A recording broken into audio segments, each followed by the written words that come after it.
Live. Everywhere. On netrootsradio.com.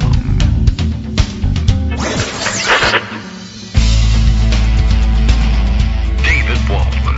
Kagro. In the morning. Now, here's David Waldman. Hey, good morning, everybody. How you doing? It is Tuesday, February 24th, 2026. Time for another show. We got lots to catch up on, probably lots to fall behind on as well. We just don't know what that is yet. But that's sort of the way the show is going lately. Every time I meet someone new who asks about the show, or I don't know. Well, they never rarely ask just, hey, how's the show going? Because they have no idea. What do you do during your day? Oh, well... All right. Well, what's that like? Well, it's a little bit of the best of both worlds, in the sense that it's the best of the best world and also the best of the worst world. The most horrible things are happening, but thank God I get a chance to talk about it. Although, honestly, I suppose I could just record myself talking about it and pretend I'm podcasting, but that's not what's happening. There are people out there listening, and one of them is Justice Putnam, who tells me everything is working as scheduled. Reminds me, as though I needed reminding, to boycott the State of the Union address, which is taking place tonight. Not that I care. Not that I ever care, though. I am, I guess I can claim to be the world's most famous State of the Union boycotter, because no one has ever really claimed, I don't think, made a claim to fame on being a habitual State of the Union avoider and boycotter. But if they did, I haven't heard about it, which means I'm the more famous of the two. So there you go. I never watch the State of the Union address anyway, because on a good day, meaning with a sane president who has a cogent policy agenda, I'm not interested, because I'll have looked at the policy agenda for every day for the entirety of that president's term prior to that. And I think we have a pretty good idea normally what a president will announce. There are a few outliers. I don't think any of us saw the human-animal hybrid ban coming from George W. Bush. He caught us by surprise by that one. Donald Trump, it would be ridiculous to even try to predict, except to say, let's see. He'll blame Democrats for a bunch of things. I guess you could do sort of a State of the Union bingo. Will he complain about the 2020 election having been stolen? That's a good legit bet thing for Kalshi or something, to the extent that there's any legitimate betting there, because there will be a faction inside the White House that says, no, the role we need to play here in delivering the State of the Union is sort of upscale from your normal role. We have to look very presidential here. And this is your opportunity to lay out a positive agenda, even if no one will react to it positively. Or if you view your agenda as a negative one, that's okay too. But, you're laying it out here. So we'll be talking about this, and this, and not complaining about that, and that. But it's very difficult to get Donald Trump to agree to do that. The State of the Union doesn't lend itself to long and winding ad-libs, but that's sort of his specialty and what he does, and he can't be told not to ad-lib. One, because if you tell him to do something, he will do the opposite. And two, he can't read the teleprompter properly, and he refuses to wear glasses, and they have to make the type so big that only a little bit of, only parts of the sentence can fit on the screen at any given time. So he never really knows where the sentence is going. So even when he gets it correct and reads it correctly, it'll be often awkward because he doesn't know what's coming next, and he can't scan ahead and see what sort of emphasis he's supposed to be putting on which parts of the sentence. And also, of course, he doesn't know what his policies are, so everything is a surprise to him. On top of that, then he'll misread something, and he'll do his ad-lib act where he pretends he meant that. That's one of my favorites.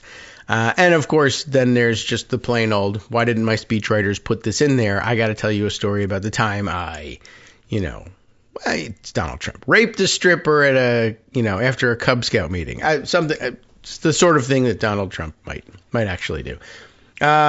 Anyway, you know how it goes out there. And so I won't be listening anyway because, other people will take all the pain out of it for me. Aaron Rupar is the only person I know who will watch the State of the Union, and that's only because he knows that nobody else wants to watch this State of the Union, but they want to know what's the dumbest thing Donald Trump said. There'll be a big competition about that, and Aaron will capture all 18 contenders and show people, and that's how most of us will digest the State of the Union, which makes it almost all the more ridiculous that he apparently plans a long speech, and he very frequently gives very long, stem winders speeches on the campaign trail. They're not good. They just, whatever occurs to him at the moment. So for him to describe something as a long speech might be a little bit of a danger. So I'm not committing to watching that. Usually I'll watch people's reactions to it on social media, but I don't know. Maybe not. I should have saved the last of that new Game of Thrones show, Night of the Seven Kingdoms, to watch tonight instead. But it's only half an hour. I couldn't have erased the whole thing. Anyway, very good show, in case you haven't watched it. The other tip of the day for what might be going on in Justice's mind. Also, I sometimes get these cryptic messages, and they're good. It keeps you on your toes. It's like a guessing game. Some people play what's the New York Times game that you're not supposed to pay for? You're not supposed to pay for anything at the New York Times, but Wordle, is that the one? And then Connections, and people play all sorts of games, and they're good games and all, but whatever. Anyway, my game each day is, what is Justice talking about? Sometimes I know, and sometimes I say, I don't know what that is. Send me that article. So the second one I'm wondering about, I think I might have got this one. Presidents with bone spurs can't ice skate. Now that's true, most likely. Now we know the president with bone spurs is the guy who doesn't have bone spurs, Donald Trump, but whose dad famously, I think, paid a doctor to say he had such severe bone spurs that he couldn't be drafted into service in Vietnam, though he had gone to military school. So, kind of weird. Anyway, I think what's going on here tonight, being the State of the Union, of course, the United States Olympic hockey team is going to be there. Why do I say of course? Because it's weird, and ordinarily it wouldn't be so out of the ordinary for them to be invited to the White House. Might not even be all that out of the ordinary to bring them to the State of the Union address, but for the fact that the United States hockey team, 1, probably tired, 2, want to go home, 3, I promise you they don't care about the State of the Union address. That can't be right. I mean, they may be impressed by the pomp and circumstance of it all because they're probably mostly paying attention to hockey all this time and have, little to no idea what's happening politically. And even if they did, you wouldn't know. Oh, okay. But now he's getting impatient, Justice. You're getting around to showing me what this is really going towards here. And I'm guessing this is, I'm going to open it up and make sure. I saw circulating. Yeah, okay, that's it. That was it. I guessed it. I knew it. Anyway, it was a very big, the lead up to all of this is, of course, I guess we mentioned yesterday, Kash Patel shows up in Milan to inspect the security, whatever. And then he ends up post-game in the locker room after the victory and celebrating with the team. Now, I don't know if Kash Patel is a legit big-time hockey fan or not. I can't tell. He seems like the kind of guy who maybe would be. I don't know. But at any rate, I could understand getting caught up in the excitement, certainly. Now, of course, he said he was going to inspect security, and Ken Delaney said, but isn't he really going to the hockey game? And the FBI spokesperson said, you're a liar, you're a jerk, retract that, how dare you? And then, of course, not only go to the hockey game, he ends up in the locker room chugging a beer, and I mean, it's probably a light beer or whatever. Anyway, chugging a beer and then shaking it up and spraying it and jumping up and down. And okay, so you get caught up in the excitement. It's a little weird, a little college frat bro kind of thing. But if you're on the team, I guess, or even if you're the hugest fan, or your brother's on the team, something, right? Or you played hockey, anything. But no, it just sort of came off as kind of a pathetic thing.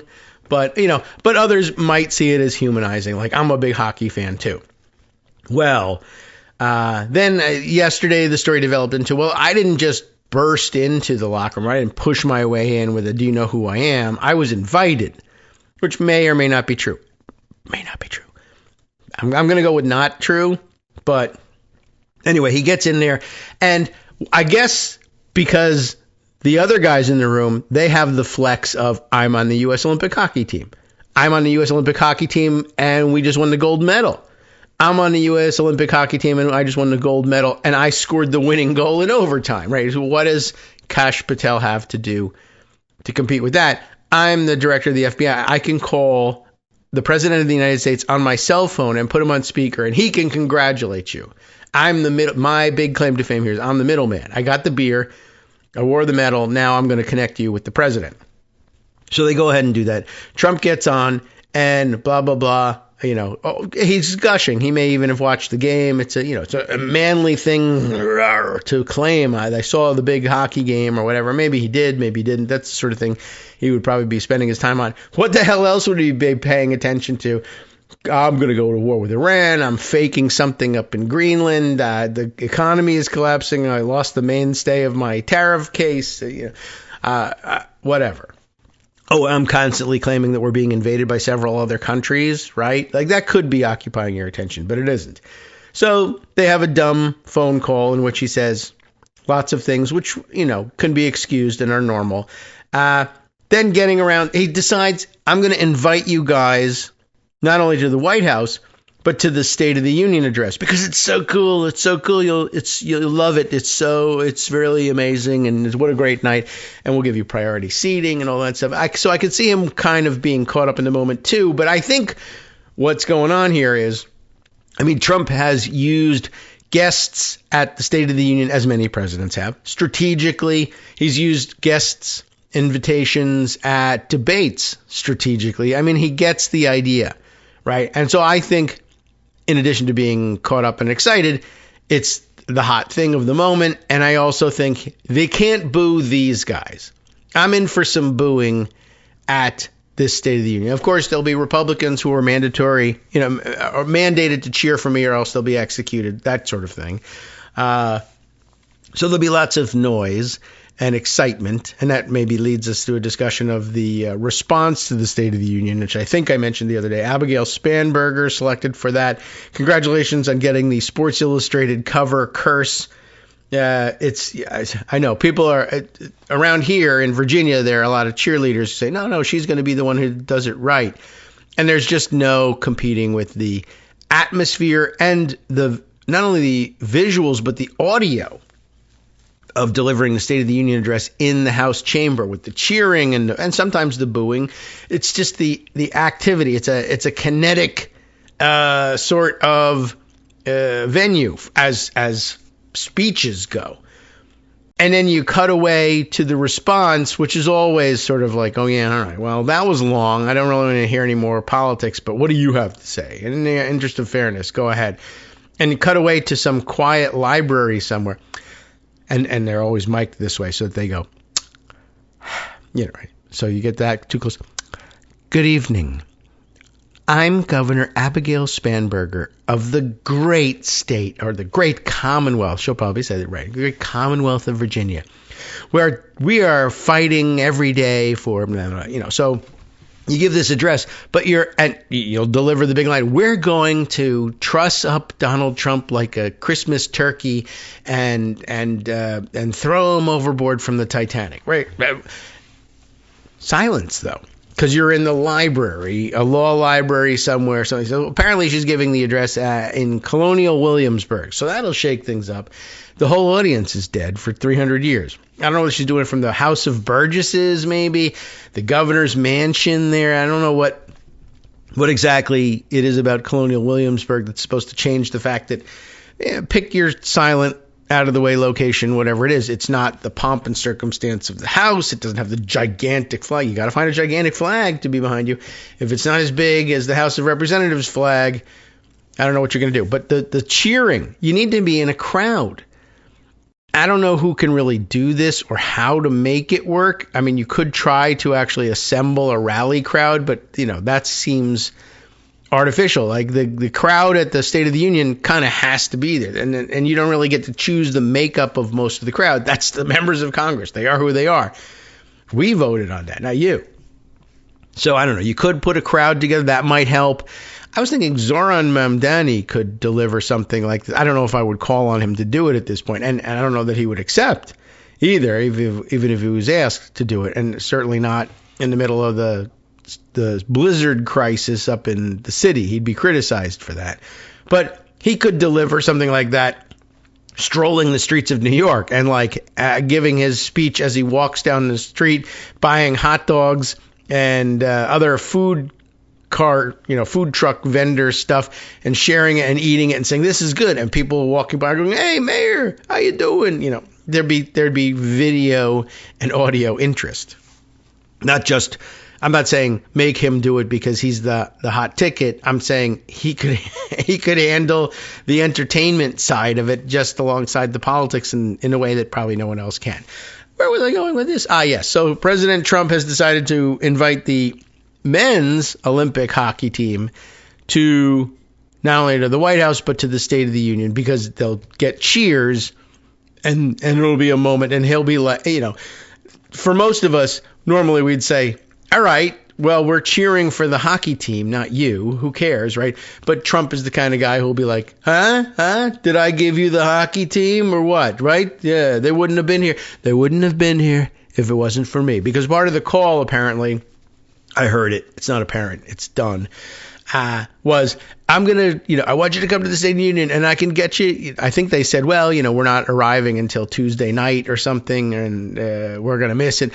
I'm going to send a military plane, a military aircraft. One of the great things about being president of the United States, they can't tell you you can't land yet, the weather. You just send the plane and it just goes. I'm going to send a military aircraft to bring you home. You can make it here in time. It's so cool. You'll love the State of the Union. They all cheer, and they don't really know what to do except say, yeah. And, they're in the mood to say, yeah, sure, to anything and any honors. Then this weird moment at which Trump says, well, of course, I'm going to have to invite the women's team, too, like sheepishly admitting, oh, yeah, the other people who won the gold medal, and who, by the way, always win the gold medal.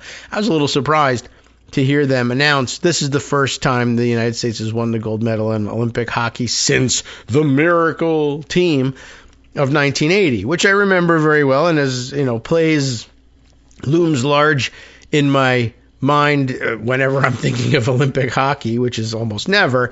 But I thought I was just sort of caught by surprise by that, because while I remember the times. And in 1980, we were still playing with amateur-only Olympic eligibility, and so I guess it was college hockey players who were doing something. They were good players, but the rest of the world was kind of secretly professionalized, and we were playing the Soviet Union a lot. And I don't know. I thought we'd won in between then and now because we started using professional hockey players. Maybe we've just become more competitive, or maybe I was just confused because the women win the hockey all the time. And I was a little caught by surprise. I figured we'd won one or two in between, but I guess not. Anyway, so it's a very big deal. He says he's going to fly them in a military jet, and then he says, I got to invite the women too, or I'll be impeached. And he's joking. You can hear that. But I did see a lot of people kind of upset on social media saying, I was a little annoyed to see and hear all of the hockey, the players laugh at the idea that, oh yeah, you got to invite the women too. And then people saying, that's kind of the way hockey guys are. It's not the hockey though, because the hockey women are not like that. And they're much more inclusive and I assume a little more progressive politically.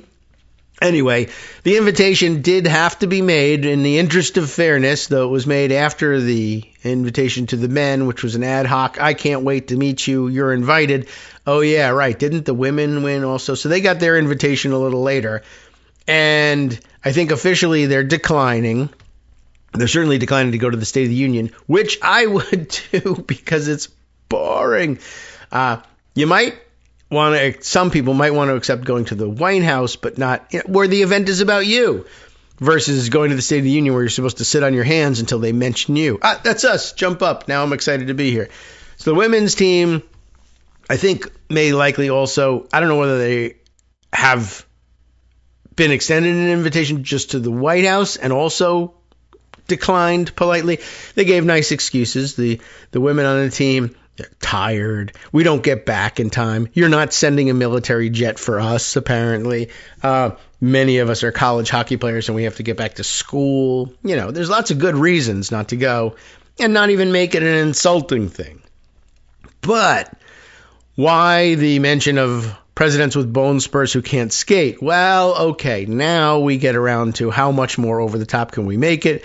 Real Donald J. Trump, or well, it's just no J in that. Real Donald Trump over on his Truth Social. Someone must have sent him this.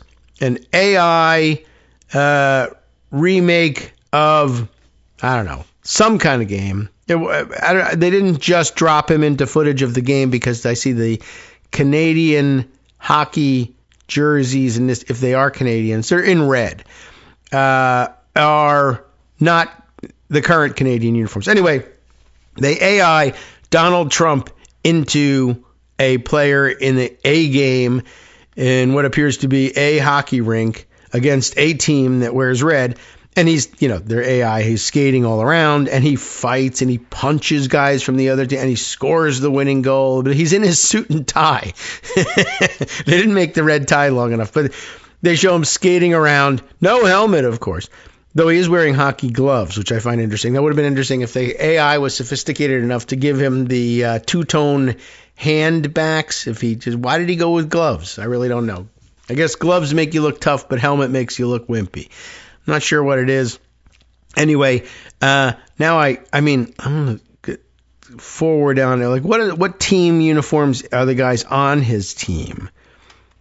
That I can't even tell. So I get now he throws off the gloves and he's fighting. All right, they do put a maple leaf on the uniform of this one, but the whole thing has been done by Grok. So basically, it's kind of weird and awkward and stuff, and the AI illustration is not particularly good, but it's definitely supposed to be the Canadian team that he's beating up on and scoring on.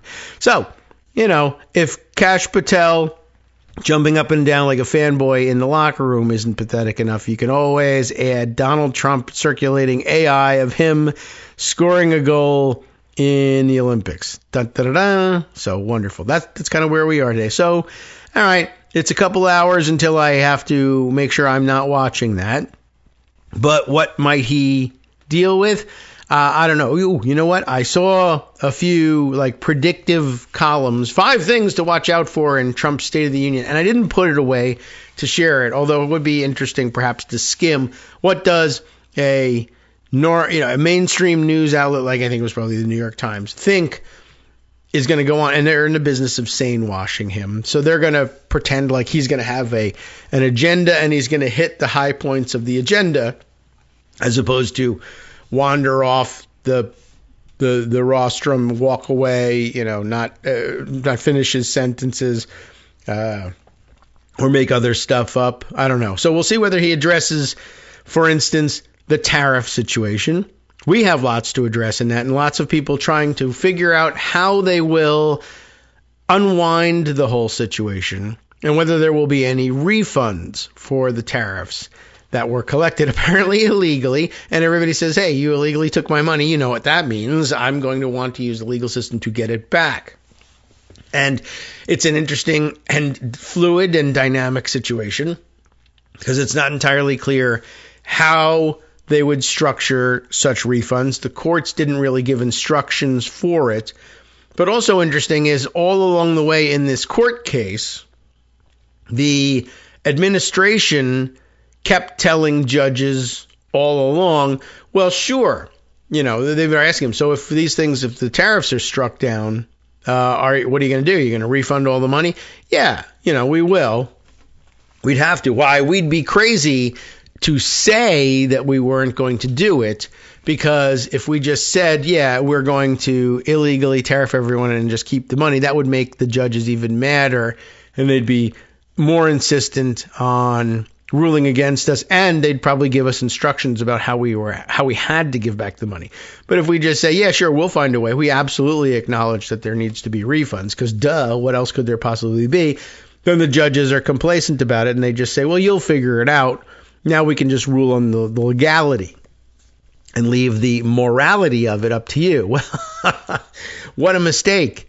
Anyway, so yeah, now they're basically claiming, one, we didn't see this coming. Two, what system could possibly be used? It's better. Aren't we all better off just not doing refunds? And I don't think so. And so now there will be lawsuits filed. I think there's already one out there now. FedEx has jumped out into the early lead, and we paid, I don't know how much in these tariffs, or we required our customers to pay us the tariffs we were incurring in order to bring their international packages to them. So that's going on. There's talk inside the administration of maybe we shouldn't do it at all, because after all, didn't we tell everybody that the other countries paid these tariffs? Yes, we did. And we're not going to be in the business of refunding money to other countries. America first. How will people reconcile in their minds that we said the foreign governments were paying these tariffs if we're giving out refunds elsewhere? And of course, now apparently it's also sparked a fight internally in the Republican Party, which again basically means that this is going to end up being a 75-25 issue. 75% of the country will say, sure, we're entitled to refunds and we want them now. 25% of the country will say, what? No, we support anything Donald Trump does. Although maybe it'll be more along the lines of 55% of the country wants a refund, 25% say not at all, and then 20% of the country, oops, we've messed up the math and all that, says, I have no opinion, meaning I absolutely want my refund. I'm a Republican. I'm just too embarrassed to say it. Hi, everybody. It's me, David, still your host for the Kagro in the Morning Show after all these years. Thank you for all your continuing support for the show. And if you're listening regularly and still thinking about getting on board as a supporter, well, the time is now. Patreon.com is the easiest way to make recurring subscription-style payments every month, all year round, to keep us going. patreon.com/KagroX brings you to our page where you can sign up with your monthly support. And hey, have you seen our clever new subscription tiers? It's easier than ever to sign up for, say, one crisp dollar bill for every information-packed 2-hour show. If you're the plan ahead type, there's even a year-long subscription program that saves you 15% on the cover price. Or it would if there was a cover price, or even a cover, for that matter. patreon.com/KAGROX. Thanks again for all your support. All right, welcome back, everybody, to the Kagro in the Morning Show here on Netroots Radio. On our way out to the break, I was referencing something I saw go by earlier on social media. A couple of comments on it along the way. Not that I stored it away, but I did search it back out. Whose comment am I looking at here? Josh Finney of Charlotte, North Carolina, software engineer, just noting this thing from YouGov, I guess. YouGov America's account posting an Economist YouGov poll. I should be waiting for Greg to cover this. Maybe it'll come up tomorrow. But YouGov poll from February 13th through the 16th with a couple of questions about which they, give people the option of answering yes, no, or whatever, or no opinion, which is odd for opinion polling, don't you think? Anyway, Josh notes here, this is wild, 41% saying they have, quote, no opinion on the Republican, on whether the Republican side is, no opinion on the Republican side, just in general, no opinion about Republicans, is that what we're saying? Is damning. How do you have no opinion on racism? Wild, right? So, okay, what's the questioning here? The one featured in the YouGov post is the percent of respondents who say they would or wouldn't use the word racist to describe Donald Trump, if not necessarily Republicans. They may also ask about Republicans. But anyway, among all U.S. adult citizens, 47% said they would use the word racist to describe Donald Trump. whereas 24% said they would not, that the word does not describe Donald Trump, as they're displaying it graphically here. Does racist describe Donald Trump? 47% say yes. 24% say it does not. And that doesn't add up. There's a giant blob in the middle here, 29%. And I did see, you know what? Whose comment was it that they said, yeah, this giant block of no opinion is, let's see, did they say block? I'd love to have that actual quote. But the giant block of no opinion is the people who are Republicans and know that the answer is yes, it does describe him, but I'm too embarrassed, to say so. I can't find that quote exactly, but that's the one that had earlier caught my eye. But I think Josh Finney's here will do the trick. But yeah, there are these one question after another about this, and there are these enormous blocks of no opinion, which again, like I said, it's an opinion poll. We'd like your opinion on something. Okay, I don't have one. All right, well, you have to include that, statistically speaking, but you might push people a little bit and say, if you want, you could, or you could change the category who don't want to say, I suppose. But anyway, yeah, this, I think, caught a lot of eyes, these enormous blocks of no opinion, that we're 1/3 of the electorate on one of the hottest issues of the day is willing to say, I have no opinion about that. Which should lead to, well, I have no more questions for you because you have no opinions. But guess what? The surveyors know what no opinion means. So they press forward with the poll and they ask, okay, well, by party ID, of course, 90% of Democrats willing to say racist describes Trump. Apparently 9%, though, of Democrats say, I have no opinion about that. And that leaves 1%. 1% of Democrats say, nah, he's not a racist. Independents, though, I guess everybody watches them, 48% of independents say, yep, racist. 34% say, I won't say it, but yep, racist, no opinion. So what is that? 48, 58, 68, 78, 82%. So that's quite a bit. 18% of independents saying, no, he's not racist. Even among Republicans, well, 5% will say yes. 54%, which is a majority, say, no, he's not racist. But then 41% of Republicans say, I have no opinion about that. So they do. And that's pretty bad. Anyway, I just thought that was of some interest that popped up in my mind on our way into the break. All right, so it being near the beginning of the segment, perhaps now we could dive into the unwinding of the tariffs and how they're going to handle that. And I have to first open up a couple of things here to try and figure out which ones are definitely about the tariffs and which ones are not. Let me first start with this Wall Street Journal article, which I, have found a way to read. An opinion piece, it says, commentary by Joshua Claiborne. And do they have a description down here at the bottom? Mr. Claiborne, it's like the Times, except it's the Wall Street Journal. Mr. Claiborne is an attorney with Jackson Kelly PLLC, okay, and an adjunct scholar at the Cato Institute. That is a like you hear adjunct professor. Yes, sort of, except he doesn't actually talk to anybody or give any lectures because he's at the Cato Institute. He filed a friend of the court brief for a coalition opposing the Trump tariffs, to give you some idea of where he came from. And I don't know, I found this take interesting, at least in summary. A government tariff refund bait and switch, right? Everybody knows that if they took all that money from you illegally, they should give it back to you. That's sort of the way the law is supposed to work. But they probably won't. But I think they, as I was saying, they spent the entirety of the litigation saying, of course we will, so that the judges wouldn't order them to do it. They could just say, you know what to do. And now they do know what to do, and they're not doing it. Hoping for a tariff refund, he begins.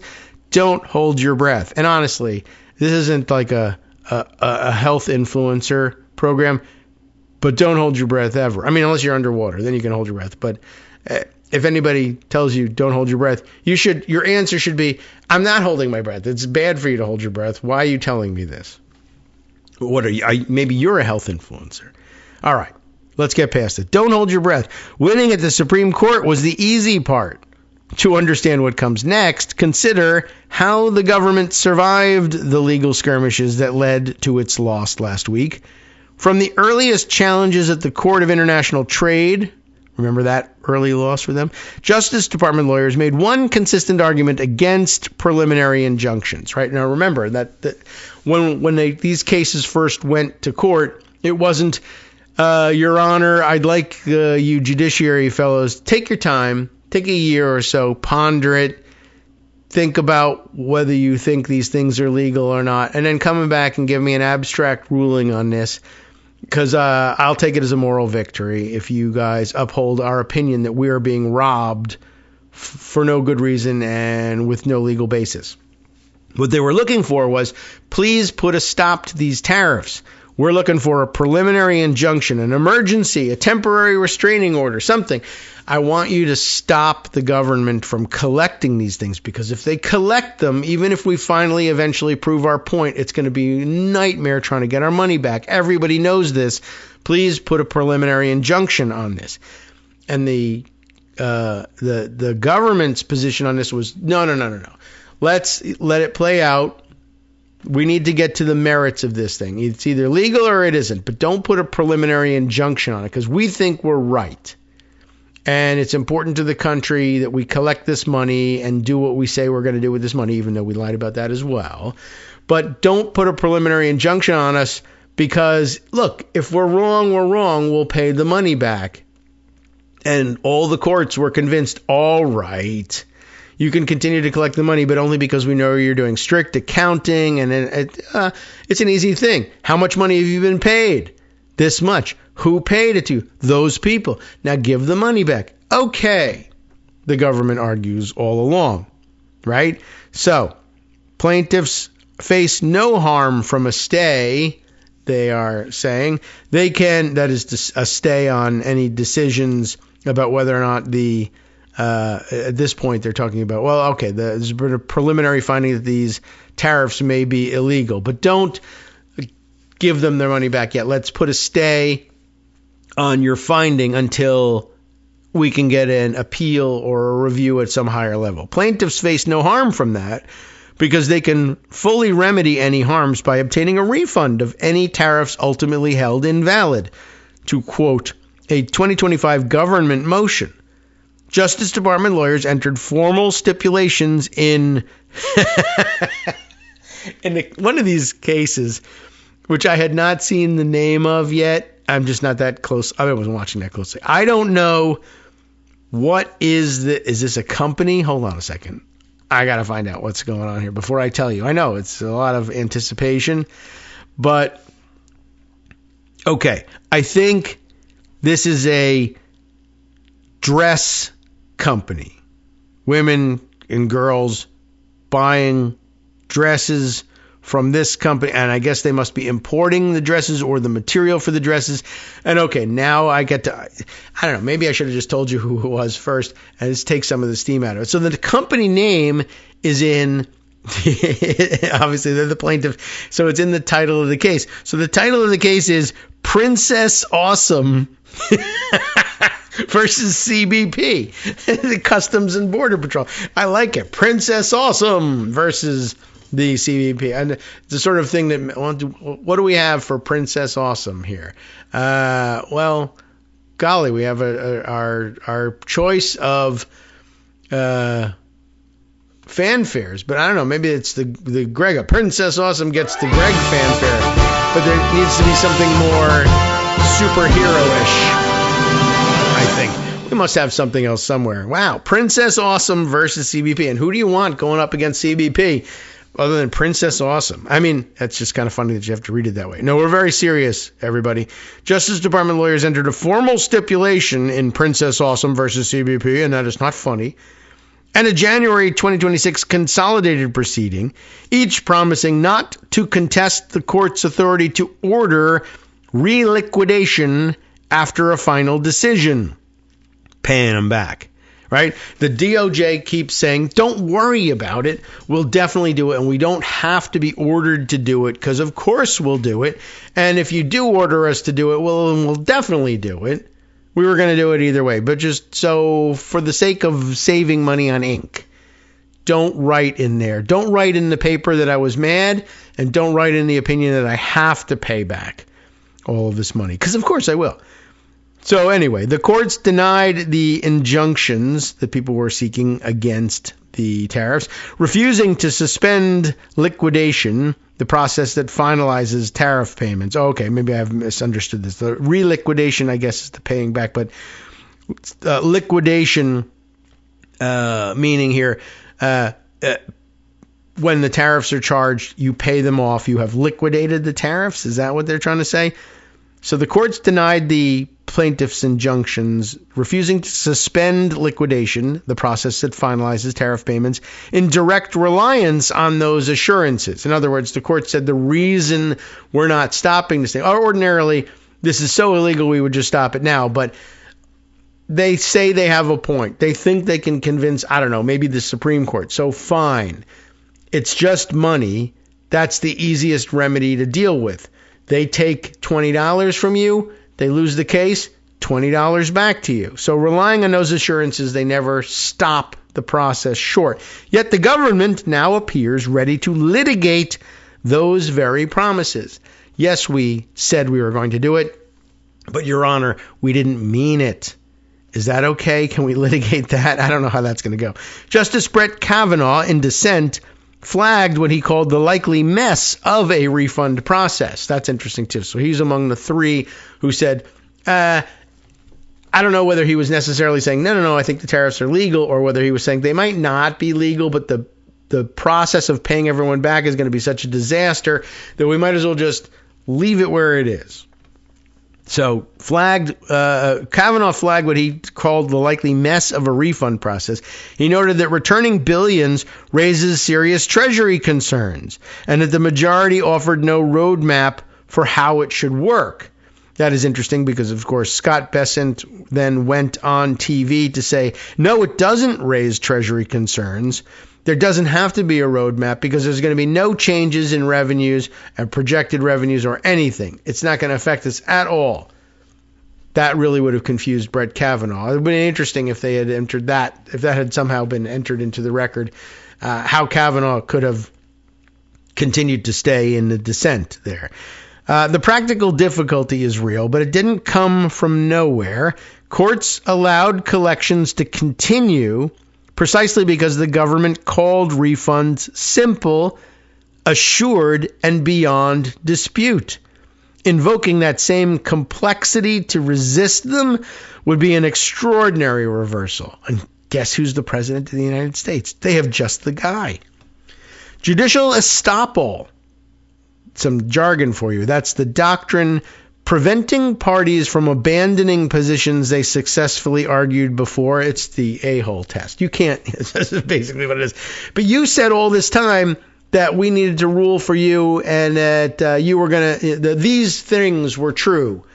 And that if we didn't rule for you, it wouldn't matter. Or if we did rule for you, or if we did rule for you, it wouldn't matter. If we didn't rule for you, you would pay them back. That's what was said. But anything you say, judicial estoppel says you can't just argue something all the way up and then just say, actually that was bull.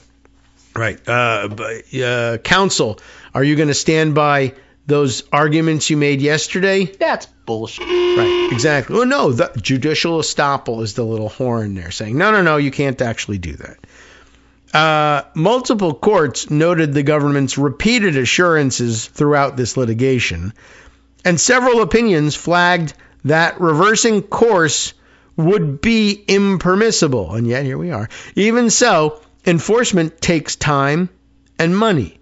The parties best positioned to pursue it are large importers with litigation budgets, FedEx, for instance. The people who need relief most aren't in that category. And this round of tariffs was unusual historically, I would say, because of the number of people. Well, one, the getting rid of the de minimis rule meant everything that came in had to be tariffed, but there's so much direct importation going on now with people ordering things on Amazon or whatever and having them delivered to them by FedEx, DHL, UPS, whatever, the parcel carriers directly importing this stuff. And so lots of people got bills. I bought something that came from China and FedEx or whatever told me I had to pay them $100 extra just to get the package. And I needed the package. So I paid them and I have a receipt and everything, but I still can't get a refund because reasons. That's not good. And those are the people who need the relief. Which leads, as we go back to the article, which leads to the harder problem Justice Kavanaugh didn't quite name. Federal refunds run through importers, the companies that cleared goods through customs. Under 28 U.S. Code 1581 1, unless it actually is lowercase I because they've run it through the alphabet. But I think it's the lowercase Roman numeral 1, maybe. I don't know. Actually, I should look that up. 1581 I, but you can find it there. 28 U.S. Code 1581 and standard customs procedures. Those two, the controlling authority there. Under those authorities, reliquidation flows to the importer of record. You say, okay, so if the importer has liquidated the tariff, when it's reliquidated, it goes back to the person who liquidated it in the first place. But importers routinely passed tariff costs on through higher prices. The small manufacturer that paid more for steel components, the retailer who absorbed inflated costs of goods, the family that paid extra for an appliance, none of them will see a check. The law has no mechanism to reach them. Even if importers recover their duties, those who ultimately paid them almost certainly won't. That's true, and an enormous problem all by itself, and basically leaves Republicans running in the midterms with the problem of having running under the banner of the guy who ripped off every family in America and won't pay them back. And it'll only make them angrier that big companies ended up getting that money back. And you know how good big companies are at passing the savings along to the consumer. There won't be any price cuts forthcoming to make up for things. Or they won't plug the hole of the price cuts with the money they recover from the tariffs either. They'll just keep both. Now, compounding all of this is the uncertainty that remains over trade policy. The authority President Trump asserted under the International Emergency Economic Powers Act of 1977, IEPA as he calls it, is gone. But Section 232 of the Trade Expansion Act of 1962 still authorizes national security tariffs. Section 301 of the Trade Act of 1974 still targets unfair trade practices, foreign trade practices. Section 338 of the Tariff Act of 1930 may still allow duties on countries that discriminate against U.S. goods. Congress could pass new legislation granting explicit tariff authority. Businesses making sourcing decisions, investment plans, and long-term contracts simply can't return to normal, or can't simply return to normal anyway. The legal landscape shifted without clearing, and so long as the threat persists through other channels, and indeed the president has already imposed tariffs under those channels, or claimed to, the political pressure to fix the refund process and make consumers whole may fade before anything gets done. The government told federal courts in writing across multiple cases and stipulations that refunds would be available, automatic, and assured. It made those representations to defeat petitions for emergency relief. Courts believed it. The tariff collections ran for months on the strength of that word, the presumption of regularity. A government that argues one thing to win and another thing to avoid paying hasn't merely lost the tariff case. It has told every future court and every future litigant exactly what its assurances are worth. Without saying it, once again, there's your presumption of regularity going out the window. It's really actually quite amazing. And as a matter of fact, Also sitting in my email, thanks to my brother Mark, who I guess, he works in a job that entails a lot of importation, and shared with me an email that went out to, I guess, the people they certainly went internally in their company, but I guess it goes all over the place to anybody who does a tremendous amount of importing like this, telling them what's the story. So this is your Monday morning tariff update. And it's just, I know these people know what's going on and they understand the jargon, but wow, when you start to see the gobbledygook that they're getting and trying to unravel, imagine, you're busy trying to figure out your business. Now you have to read that on February 20th, 2026, President Trump signed an executive order titled Ending Certain Tariff Actions, directing the termination of additional duties that had been imposed under the International Emergency Economic Powers Act. Per CBP's Cargo Systems Messaging Service, these duties will no longer be collected on goods entered for consumption on or after 12 a.m. Eastern Time on February 24th, that's today, 2026. The affected IEEPA tariffs include those imposed on imports from Canada, Mexico, and China related to border security and drug interdiction, as though that were really applicable to anything. The now suspended reciprocal tariffs, originally announced in April of 2025, and country-specific tariffs on imports from Venezuela, Brazil, Russia, Cuba, and Iran. What's not changing? Section 232 tariffs on steel, aluminum, etc., and Section 301 tariffs, primarily China, remain fully in effect. CBP has confirmed that HTSUS classifications for the eliminated IEEPA duties will be deactivated in the Automated Commercial Environment, ACE, as of February 24th. A new 10% temporary import duty takes effect under Section 122. And it goes on to explain all of that. That, of course, it was the Friday state of play. All right, well, I'm going to put 10% tariffs on everything, so screw you. So, same day, February 20th, the president signed a proclamation invoking Section 122 of the Trade Act of 1974, imposing a temporary 10% ad valorem import duty on most goods entering the United States. This duty takes effect February 24th, 12:01 a.m. Eastern Time, and is set for a period of 150 days. But please note, they're telling you this is a great update. Over the weekend, the president said on social media, they know how to handle this, I guess, said on social media that he was increasing that rate from 10% to 15%, the maximum allowed under Section 122. However, ready for this? As of this writing on Monday morning, the White House website is not loading the page with the full details, nor his announced additional 5% increase. Trump and paperwork, man, I'm telling you. Well, Truth Social the 15%, but he filled out none of the paperwork that was necessary to change the policy, and it's already questionable whether or not there's any policy at all. I guess he signed something on February 20th about the 10%, but he had all weekend to sign something else, but instead he was on the phone. I'm going to fly you guys in a military jet. I love gold medals. That's what he spent his time on. What about the extra 15%? Do they owe it? Do we not owe it? It's 50% higher. Taxes went up by 50% between Friday and Saturday on this stuff. But he couldn't be bothered. You have to pay 50% more taxes, but he couldn't be bothered to sign the paper to make it real. And companies don't know what to pay or who. It's going to be something. Anyway, it goes on for some time, explaining even more garbage about this that will make it's so crazy it'll make your head spin. But the really important part here was that the big announcement of going to 15% has not been backed up with any action, though all it really took was somebody to give him another piece of paper to sign, and he hasn't done it. So imagine trying to unravel any of the rest of this. And there's a lot to unravel.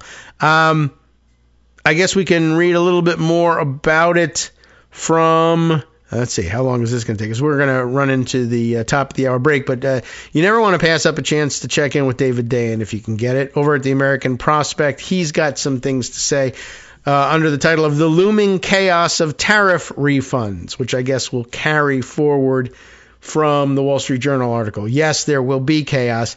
I guess David has a view of what that chaos might look like. Companies, consumers, and hedge funds. How did they get into it? He'll explain after this break. All want a piece of the revenue from the tariffs that the Supreme Court invalidated, and that will create unnecessary economic damage really all across multiple sectors. All right, well, we may have a chance to get started on this. How about those hedge funds? What happened? At 12:01 this morning, you know about this from the email, the United States officially ended collection of its International Emergency Economic Powers Act tariffs, which were ruled unconstitutional by the Supreme Court last Friday. By now, you're probably aware that President Trump has replaced these tariffs with a asterisk 15% levy. He didn't asterisk it, but I will. 15% levy based on Section 122 of the Trade Act of 1974, which allows for a tariff of that size for up to 150 days to deal with balance of payments deficits. The administration has been planning the switch for months. Once the Supreme Court's position on IEEPA became clear at oral arguments, it is interpreting a trade deficit, which has essentially not changed at all, despite nearly a year of tariffs, as fitting the balance of payments standard. Some experts, by the way, do not agree with that interpretation, meaning that litigation could ensue on these tariffs too. Right? They're saying we're allowed to do 150 days worth of tariffs because there is a balance of payments deficit. Is there? Well, there's a trade deficit with them. They send us more than we send them. Is that a balance of payments? Because it's not clear that that's exactly what the definition of balance of payments is. There are payments involved and there's a balance involved, but this problem you're describing is a trade deficit, not a balance of payments issue per se. I don't know. You'd have to look up the definition of those things. But I trust that David Dayen has done so and that the experts interviewed have done so as well. So they're not even really sure whether the authorization they're citing to exists in this case, but they're going to argue it and try for 150 days of these tariffs. So anyway, as it stands, these tariffs must not extend beyond July, but it's not clear that the cases will be resolved before then. We'll be right back. All right, welcome back now to the Kagro in the Morning Show here on Netroots Radio. I took a look, and I guess if we want to allow for Google AI overview slop to be entered onto the record, I guess the difference between, I don't know if this is going to explain anything or not, a trade deficit we get from Google AI here occurs when a country's imports, goods and services bought from other countries, exceed its exports, goods and services sold to other countries, in value, resulting in a negative balance of trade, meaning more money flows out than flows in for trade. A balance of payments deficit occurs when a country's total payments to other nations for imports or foreign investments or anything of the sort occurs when a country's total payments to other nations exceeds its total earnings, indicating more currency is leaving than entering. And I guess, they seem to go hand in hand, but they describe slightly different situations. And I guess the question is, the 150 days worth of tariffs up to 15% are authorized in order to address some sort of an emergency in the balance of payments. But I guess I don't know whether they have or haven't established that, but the administration is pointing to the trade deficit, which would be related. I mean, probably you're spending more money, sending more payments out than taking them in if you are bringing in more products, but I guess it depends on the value of the products too, right? Anyway, and when they come and when payment is due. So they're not exactly the same, but they're similar measures. And I guess maybe that's why the administration feels some confidence. Well, they may feel confidence in it because they're just instructed, go say this. Who cares whether it's right or wrong?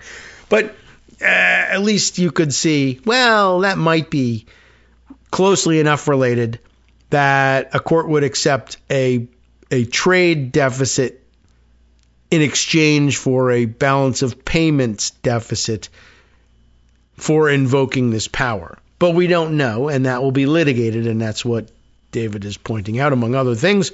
So, not all experts agree with that interpretation. There's a link here to, a post on Twitter, which we're not really even supposed to be opening up and subsidizing anymore, but just sort of curious what this might summarize quickly. Because it's a Twitter post, it might not take that long.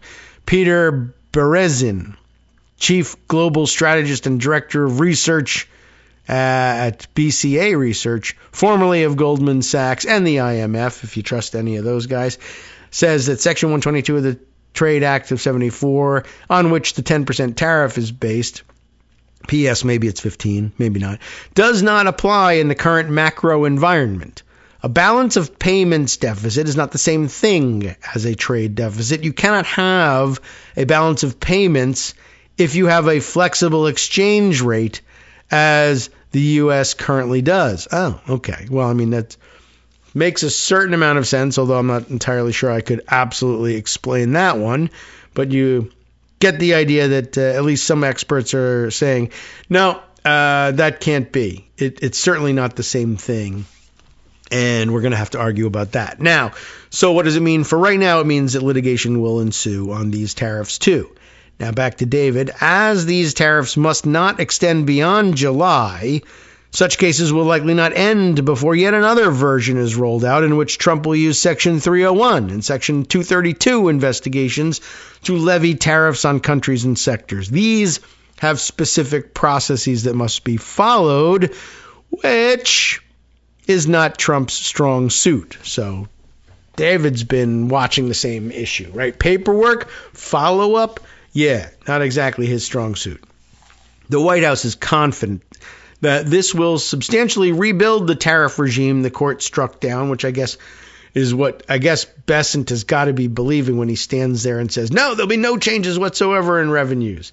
I mean, tariffs were struck down and other tariffs will be put in their place. But unless the tariffs are of equal value, it's pretty foolish sounding to say, no, we know there will be literally no change in revenue. That can't really be true. Just math, right?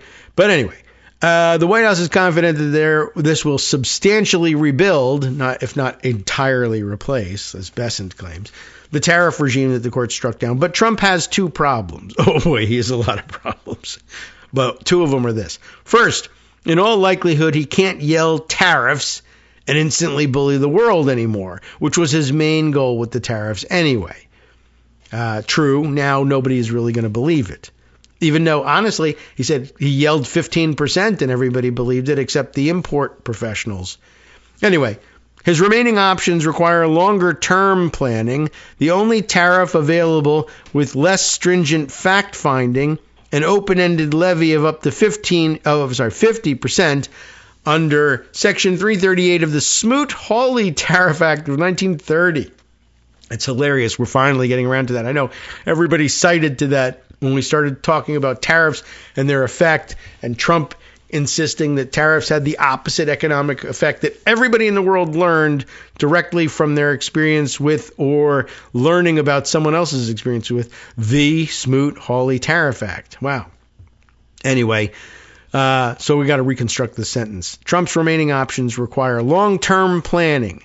The only tariff available with less stringent fact-finding, an open-ended levy of up to 50% under the Smoot-Hawley Tariff Act on countries that the president defines as discriminating against U.S. trade or commerce. It's never been tried before and would also likely lead to a lawsuit and almost certainly would be implemented incorrectly by this bunch of clowns. But more important, the administration must figure out some way to return the money it's collected from illegal IEEPA tariffs for more than 10 months. And this tug of war will roil the rest of Trump's presidency and beyond, with the possibility for a rerun of this scenario if the newly implemented Section 122 tariffs or others get invalidated by the courts as well. Importers paid, by some estimates, $175 billion. That's on the tariff shelf in IEEPA tariffs since they were imposed last April. In its ruling, the court did not resolve how they would be paid back. Time out for just a second. I was kidding for a second, but I think now that actually illustrates another angle in the problem, right? Why are we all laughing about the tariff shelf? Because he's said it before, right? But in what context has he said it? I can't even remember. But it's usually something like, I don't know, was there necessity of relief for farmers at some point? Definitely the case, right? And was that about the problem about which he said, I said, look on the tariff shelf. There's billions of dollars in whatever the tariff shelf is. I guess that's his view of the slush fund of the money that people have collected at least once, if not more times than that, like say twice or three times. Trump has said the answer to the problem you say we have, how are you going to pay for it, is look on the tariff shelf. So if, by the way, the tariff shelf now has to be emptied and everybody who put money on the tariff shelf has to get the money back, what about all the money that Trump said he was handing out from the tariff shelf? What happens to that? Who loses that money? Well, I guess that the first question is, was Trump full of it? He said tariff shelf. Did he take any money off the tariff shelf and hand it to anybody or not? I don't know. You don't know. We got to go and look. Now, back to what David was describing here, because we need to get around to the hedge funds. How did that happen? What was that? What was that all about? So, where were we? Importers paid, by some estimates, the $175 billion to the tariff shelf. The court doesn't say anything about how to pay it back. Because remember, the administration spent the whole 10 months in litigation saying, please don't write any instructions for how we have to give it back, because of course we'll give it back. We'll take care of that. Don't even pay attention to that. Don't worry about that. We'll definitely give the money back in the most normal way possible. Like J.D. Vance says, whatever makes sense. I'm going to give tariffs back to people the way I order donuts. I don't know. And then so they didn't give them any instruction. And now they're arguing, well, the court didn't give us any instruction, so we don't have to. Now, while some CEOs of these companies that paid all this money may just clam up rather than run afoul of Trump, we were talking about this yesterday, that countries may do this. Now, CEOs here may do this too. The lobbying organizations like the National Retail Federation and the U.S. Chamber of Commerce are already demanding their money back through a rapid automatic process. You know, the kind that the government itself said was definitely going to happen. So not worrying about it. Costco and about 150 other companies already had existing lawsuits before the Court of International Trade for refunds. More lawsuits are expected. FedEx filed one on Monday. Now, that won't happen without a fight. Though the administration insisted multiple times in court cases that it would promptly refund any tariffs found to be invalid, Treasury Secretary Scott Bessent is now echoing Trump by saying that litigation over the refunds will play out over years. Each individual importer will have to make their case.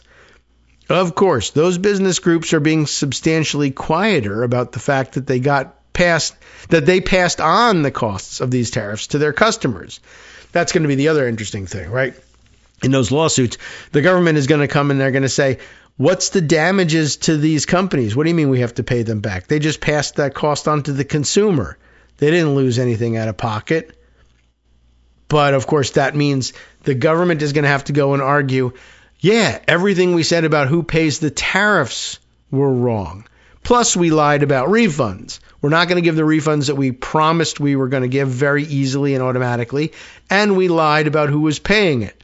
But because we lied to one set of people about refunds and a different set of people about who's paying, I don't know, somehow the two lies cancel themselves out and nothing happens? No. It just makes it a mess and we don't know what to do? Not even that. It's a corporate windfall. Yeah, it'll be one of those. Oh, not great, but, it'll be interesting in the midterms. Trump stole more money from you and gave it to companies, and they're not giving it back. Oh, I'd actually be mad about that. Well, now, these business groups are being substantially quieter, of course, about the fact that they passed on those costs. That's not in our complaints. According to Germany's Kiel Institute, American consumers, we have to go abroad now to figure out this amount of money, how much, because it's against the law to collect that information here in America, I guess. American consumers paid well over 90% of the costs of tariffs. There's no mechanism in place for the American people to get any refunds on payments for illegal tariffs at all. Although, at this point, I guess I'll inject that my recollection is that a couple times when the complaints got really heated over the last couple of months, Trump said, we've collected so much money from the billions on the tariff shelf that American people aren't even paying. Companies aren't even paying either. No Americans are paying. The foreign countries are paying it. So it's on the tariff shelf, and if you need money, I'll send it to you. First there was the farmers, but then at some point he said, we made so much money, whereas everybody's going to get a $2,000 tariff rebate, which is, of course, only a rebate if you paid the tariffs in the first place. But if it's just a straight-up payment because we took all the money from foreign countries, something, look away. I mean, everything is a contradiction at every level here. So, all right. There's no mechanism in place for the American people to get any refunds for illegal tariffs at all. Democrats are pulling off political stunts, like Illinois Governor J.B. Pritzker sending the White House an invoice. So did Nevada State Treasurer Zach Conine, by the way. But the tell here is that the actual legislation on tariff refunds that Democrats have introduced is all about payments to businesses and manufacturers.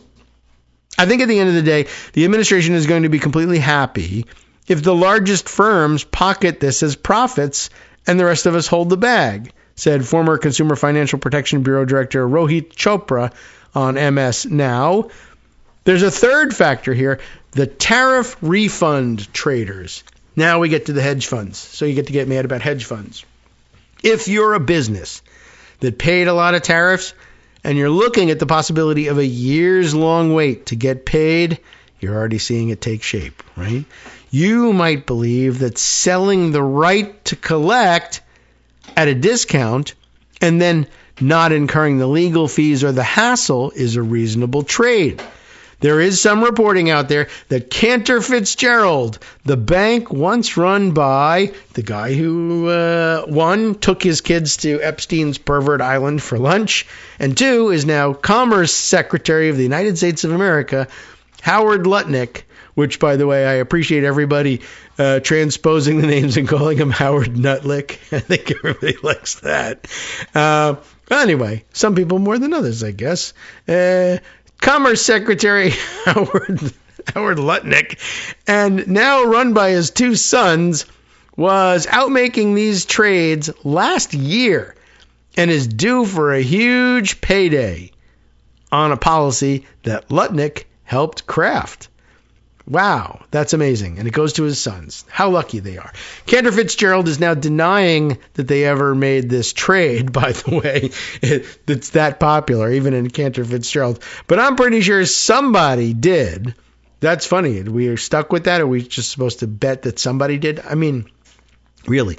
Betting on such claims is a perfectly normal trade on Wall Street. And in a tariff context, such trades were conducted during Trump's first term.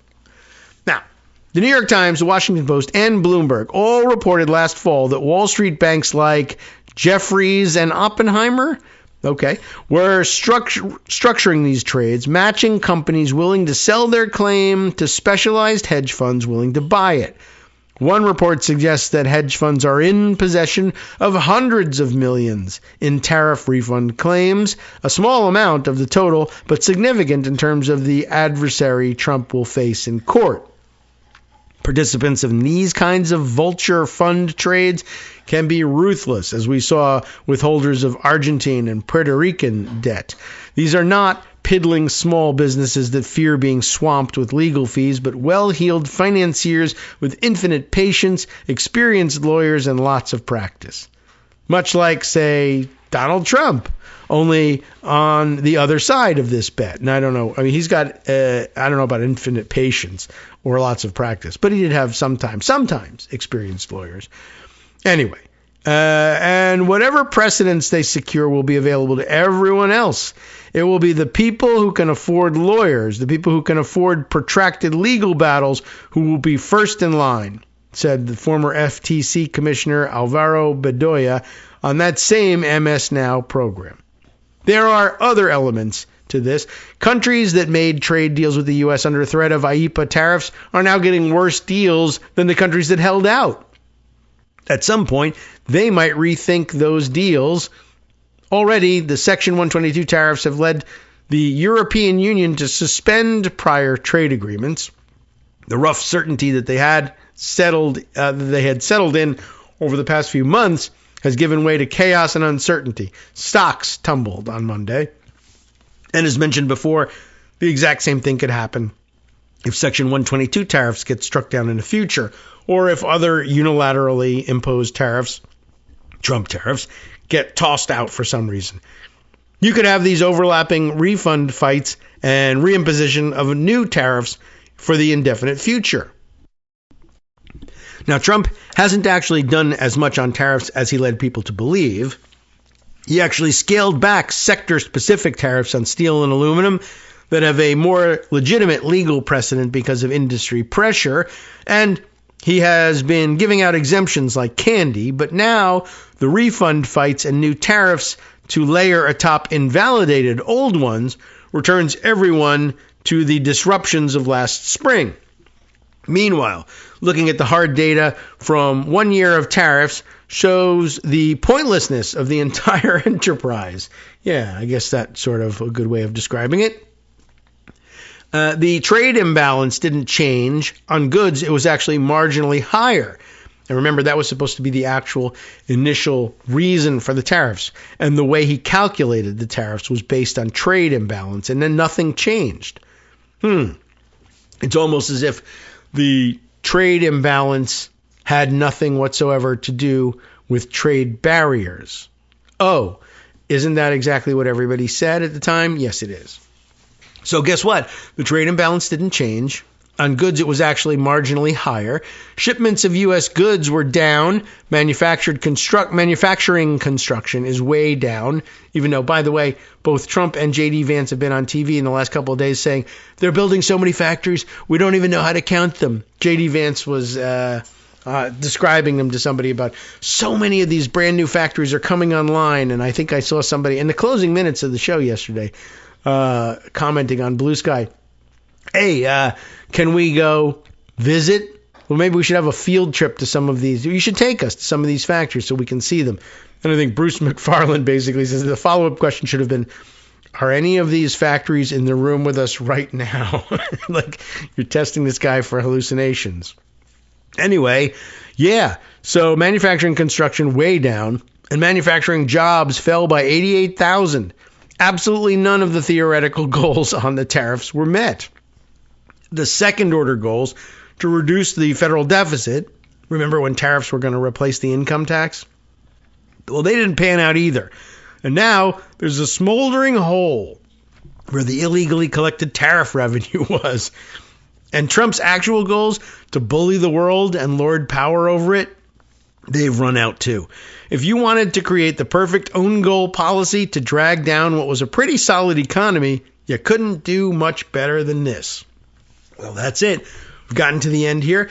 Now, I think would be a good time to roll out the promised segment on the latest weird branch of the Epstein Files investigation that Rosalind McGregor sent us, and that'll give us a chance to recover our wind from trying to read through David Dayen's piece and get a little water in. But Rosalind had a Michigan connection, and a really disturbing one at that, on the Epstein Files. Rosalind, please.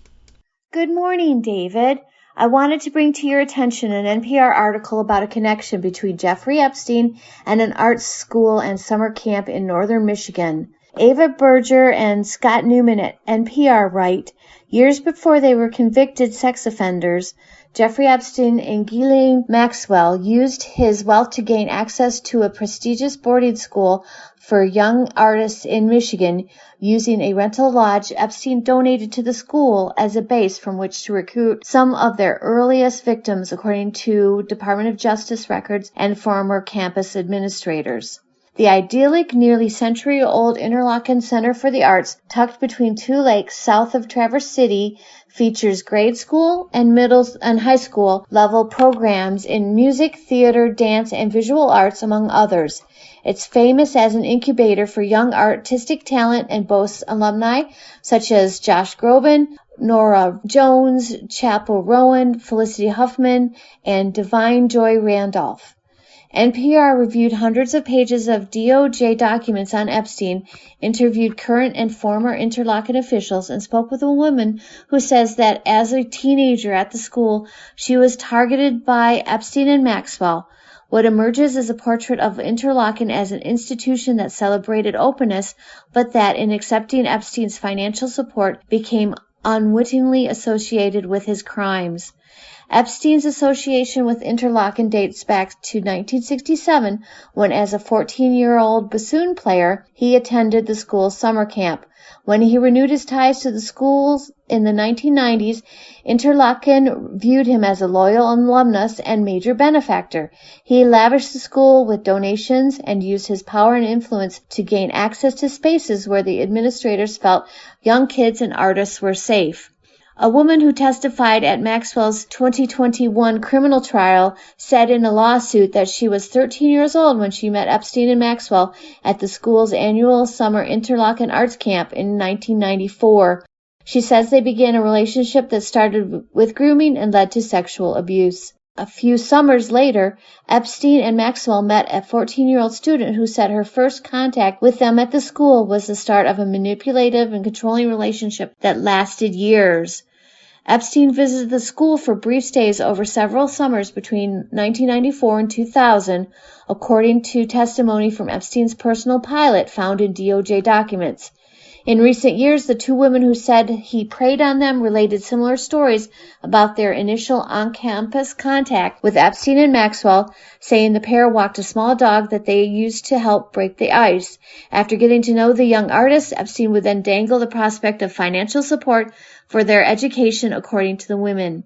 The woman who spoke to NPR recently said Epstein went on to pay her tuition for Interlochen's year-round boarding school and offered to also finance her attendance at a top-tier conservatory after graduation. Quote, "Every kindness, every conversation, every moment you thought someone believed in you was calculated," she said. "When you were no longer useful, you learned that none of it was real." The woman who testified during Maxwell's trial said she was approached by Maxwell while eating ice cream with classmates. Maxwell was walking a cute little Yorkie that the girls asked to pet, she said. After the other students returned to class, the girl stayed behind with Maxwell, who was then joined by Epstein. The pair asked for a phone number, contacted her mother, and arranged a meeting with the mother and daughter at Epstein's Palm Beach, Florida home, the woman said in her testimony. During a 30-minute conversation there, Epstein hinted at the possibility of paying for the girl's education, telling her mother, quote, "I like to mentor young students who are artists, and I love music, and I love dance, and I give all kinds of scholarships," the woman said in her testimony. With a series of large donations to Interlochen, Epstein eventually totaled more than $400,000 over a 13-year period. Epstein funded the construction of the on-campus lodge, established a scholarship fund, hosted alumni events, and on one occasion even allowed the use of his private jet to bring renowned concert violist Itzhak Perlman to Interlochen. Interlochen says Epstein's last donation to the school came in 2003. In 2008, the school severed ties with Epstein and removed all donor recognition in his name after he pleaded guilty in Florida. The current Interlochen president said, "Campus security today is much tighter than it has ever been. The campus now has front gates, 24/7 safety patrols, and surveillance cameras. Interlochen also has an anonymous reporting form, and concerns submitted through the form are shared with senior administrators." Quote, "A lot has changed over the years, not with just us, but with any educational institution," he told NPR. "The level of visibility into what's happening in our campus community is much more robust than it was ever before." This is a sad connection between Epstein and the small community at Interlochen in northern Michigan. Back to you, David. Thanks very much, Rosalind. I appreciate it. And yeah, that was a particularly stunning story. I mentioned it yesterday, and I kind of previewed it a little bit yesterday, and I've definitely heard that one before, but of course all the details, and I don't think there's anything more gag-inducing than the little bit about finding out that one of the victims was recruited from the camp, approached by Epstein and Ghislaine Maxwell while eating ice cream with her friends. Like, oh my gosh, the little campers out there. It was just too much. Anyway, there's more, of course, related to Epstein that we should probably dive into. We didn't really get to this yesterday until maybe mentioned at the very end that there apparently the latest tranche of Epstein files revealing that there was some sort of stand-down order given to the NYPD, but from the feds somehow, unimaginably, and they obeyed it nonetheless. Let's dive into what that means after this. Sup, fam? It's your boy Darwin, aka Darwin_Darko, aka the most reasonable man in America, aka KITM's senior black correspondent. You might remember me from such recordings as Spacemen versus Space Cadets and We Need to Talk About Joe Biden. Today, I want to bring you good news about that thing you've been struggling with. Do you suffer from giving too much of a damn? Do you turn on the series of tubes and find yourself outraged at the particular way some news organization strung some sentences together only to realize, nope, this is not some fictional hellscape? Well, guess what? You no longer have to accept the life of giving too much of a damn. You can do something about it, because even you, yes you, can be a show contributor. Now I know what you're thinking. Hey, Mr. Most Reasonable Man in America, I'm not some professional podcast talking guy. Don't worry about it. Do you have a smartphone or some other electronic recording device? Well, that's all you need. You too can have a segment where you can read us an important article and give us your take. Read one of your own original essays, or even just give us your commentary on something you'd like to share that's important to you. Fair warning though, side effects may include general punditry, having opinions and hot takes, getting stuff off your chest, and hearing your own voice. If your recording lasts longer than 5 to 7 minutes, please consult kagrox@gmail.com. That's KAGROX@gmail.com. All right, welcome back now to the Kagro in the Morning Show here on Netroots Radio. Yes, so on our way out for the break, Epstein mentioned again, and it occurs to me, though, during the break, this story of his involvement with this Interlaken camp, I think, in addition to, I mean, it's an astonishing story just for its weird machinations, the things that Epstein did to facilitate his crimes, that I guess the story is supposed to be that the administrators of the camp at first did not understand to be what it ended up being, a machination and a way to gain access to the camp in order to recruit and groom girls away from it and sexually abuse them. I don't think that it probably occurred to them at first that this was what this was. They just viewed him as a benefactor because he had been a camper there. He had gone to the camp as a teenager, and they just thought he was just a proud, happy, successful alumni, and therefore, was giving back by sharing his largesse and buying this lodge and donating it to the camp. And he wanted to use it because he liked going and visiting the camp, where he had such a great time in his youth. Not at all uncommon. I don't know that it's always accompanied with large donations, but certainly lots of people I have fond memories of having gone to camp. And we go back and visit. I mean, in my own family, we have a long association with a similar, not an arts camp, but a sports camp. And my dad's a huge fan of the camp and literally does do that. We've just been discussing this inside the family. It's always a topic of discussion. But, no major donations to the camp. I don't know if any donations to the camp. Camp's a for-profit operation. I don't think it necessarily needed it. But an arts camp, you could see, all right, well, that's something that specifically requires support, specialized equipment or facilities, and maybe operating at a loss, perhaps, something like that. So it was entirely plausible. But I think in addition to this weird situation in which he's really using it as a base for predation is important, clearly, and that's the legal claim that people are going to want to pursue who were victims of that particular branch of the story. But I think there's also something psychological there, and I'm not a psychologist, but the profilers might want to look at this. This may hold part of the key, the explanation to Jeffrey Epstein's obsessions and behavior. Why, initially, does he develop this sexual interest in young teenage girls? And it's maybe not as simple as, well, I don't know, he's heterosexual and everybody's got a bias towards youth. Well, there's one thing, bias towards, like Donald Trump has that. He's biased towards young women, but young women. Why the idea of being biased towards mid-teens?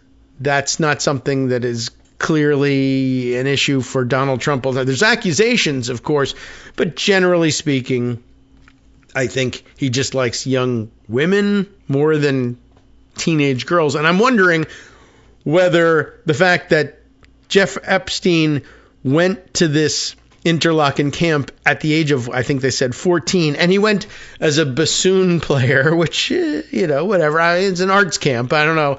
But I have this feeling, though, that even if you're there as a musician, there's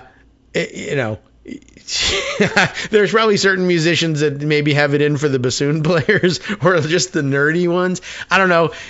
You're supposed to go there and have this feeling of safety. And I'm sure he was safe there at the time, but I'm wondering whether he went there and they found, well, some guys were there and they were the mysterious artist type and they were maybe older and they were 16 and 17 and they got all the girls, or the trumpet players, they got all the girls. Us bassoon players at 14 did not. And I'm wondering whether the rest of his life was essentially an attempt to reconstruct his youth and get the girls that he didn't get when he was 14 and a bassoon player at the camp. Because it sounds like this Interlaken camp is kind of early days on this. Now, I think it probably started sooner than that. This isn't the initiation of it, but I think he saw an opportunity at the camp in particular to really kick this operation into high gear. I assume, though, he was already trying to fill that hole in his past by grooming girls at the Dalton School, I think it was, where he was teaching. And the fact that he went into teaching at all in the beginning, he wasn't particularly qualified for it. And there was nothing about his background which suggested that he ought to be there, but he gravitated towards it for reasons. And that may be part of it. And I wonder whether the camp connection would reveal even more on it. And we may find out. There's still more to be unraveled. I mentioned the stand-down orders the other day, and I had some other reporting on it, maybe from the New York Times, but we got something even better. Somebody we return to time and time again, Ryan Goodman of Just Security, is writing on it, and they always have a more specialized take on things than even the New York Times will often have. FBI's stand-down directive to NYPD on Jeffrey Epstein investigations and more, a timeline of the New York law enforcement and Epstein investigations, and we might even be able to fit this thing in. If we start now, just 5 days after Jeffrey Epstein's arrest in the summer of 2019, federal authorities, quote, directed the New York Police Department to, quote, stand down its investigations related to Epstein, new documents released by the Department of Justice show. The directive applied to NYPD's Special Victims Unit. Ooh, like a television show, right? The group specially trained and equipped to handle sex crimes and child abuse cases. At the time, the Manhattan District Attorney's Office had an ongoing investigation involving Epstein's victims, the documents reveal, but the FBI assumed that would come to a halt as well following the Bureau's directive. Those revelations are just part of the chronology below, which spans 1996 through 2025. The timeline amounts to the most comprehensive record to date of the publicly available information on New York law enforcement authorities' action and inaction with regard to Epstein, Ghislaine Maxwell, and other potential co-conspirators. It's a long record of institutional failures, though with some successes, including the New York DA's more recent pursuits with at least one of the alleged co-conspirators. The timeline is provided for public education, especially given that New York was an epicenter of Epstein's vast criminal conspiracy. Notably, last week, the office of the New Mexico Attorney General, Raul Torres, also revealed that his state's investigation was closed in 2019 at the request of the U.S. Attorney's Office for the Southern District of New York. The revelation came alongside Attorney General Raul Torres ordering the criminal investigation now be reopened. Yeah, essentially, they just dropped everything with regard to the New Mexico ranch, the Zorro Ranch, as they called it. Readers may be interested in Ryan Goodman, Sivin Watt, and Joshua Kolb's The Timeline of Jeffrey Epstein, Ghislaine Maxwell Law Enforcement Failures, published on August 18th, 2025. So, anyway, this and update. I didn't realize that we were getting into a timeline rather than a narrative on the stand-down order, and I think I might have otherwise preferred the narrative version, although now I don't know if I see it as being as readily available as I once thought. So maybe we stick with this in place of the narrative form. But all right, we'll take a look. So this is, I mean, it's spelled out as a timeline here. All right, okay, I guess the first entry is 1996, and then there's nothing until 2008. So, all right, well, what happened in 1996? That was when Maria Farmer reported Jeffrey Epstein and Ghislaine Maxwell to the NYPD. On August 29th, 1996, Maria Farmer reports the two of them to law enforcement. Initially, Maria reported Epstein's crimes to the New York Police Department's 6th Precinct. Maria disclosed to the NYPD that Epstein and Maxwell had sexually abused her, and that Epstein and Maxwell, together with others, were committing multiple ongoing illegal sex abuse crimes, including crimes against minors and vulnerable young women, child pornography crimes, and possible crimes against her minor siblings. NYPD explained that they could only address the local fire threats, and that she needed to report her additional allegations to the FBI. They gave her the FBI's telephone contact information. Well, there you go. And for context, they point out, the FBI did not open an investigation into Epstein until May 23rd, 2006. That is 10 years after her report. Now, fast forward to June 30th, 2008. Epstein pleads guilty. I feel like we're missing some things here. Pleads guilty in Florida state court to 1 count of state felony solicitation of prostitution and 1 count of procurement of a minor to engage in prostitution. And here, there should be a context note. Once again, these are minor girls. There's not prostitution involved. The very fact that they ended up charging Epstein with a prostitution-related crime when these were not prostitutes and couldn't be, because they were sex abuse victims, because they were minors. They didn't consent to this in exchange for money. He says, well, I gave them all sorts of financial compensation. That doesn't transform it really into prostitution. That counts if they're adults, perhaps.